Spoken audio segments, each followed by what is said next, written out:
I'm pleased to report that the Board of Trustees today unanimously passed a resolution to move ahead with a bond to bring the facilities at Kent State University to the level that we feel is appropriate for the aspirations of our students and our faculty.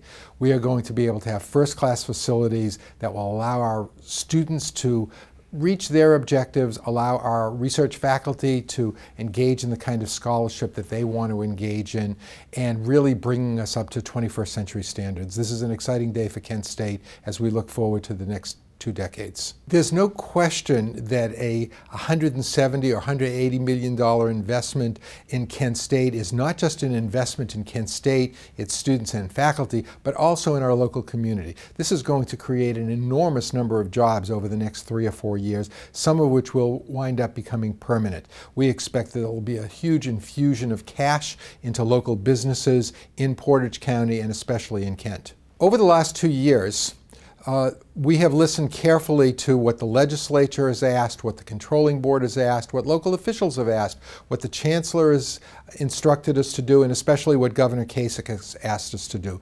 That is to find alternative mechanisms to funding this bond that don't involve new student fees. And we are doing that. We are making internal reorganizations. We're going to defer doing some things that we had planned to do. And our board, working closely with the administration, has developed a process by which we are going to be able to accomplish most of the renovations that we had planned to do before that did involve a student fee, but we're going to do it without a student fee.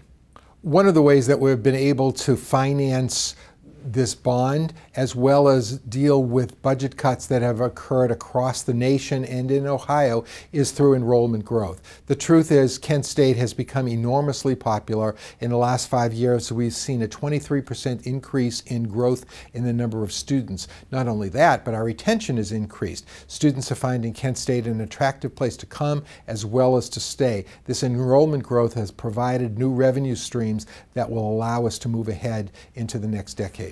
We have 200,000 alumni, most of whom live in Ohio and work in Ohio and help produce more jobs in Ohio. This year we will produce over 6,000 graduates, most of whom will go to work in Ohio, will add to the tax base, and will be productive citizens. As we look into the future, we want to ensure that we have the physical facilities that are going to allow us to continue to attract top talent, not only on the faculty, not only on the staff, but amongst our student body. You have to have the right facilities. No one's going to move into a house that's falling apart. We're going to have a first-class facility for first-class students for a bright and enormously successful Northeastern Ohio.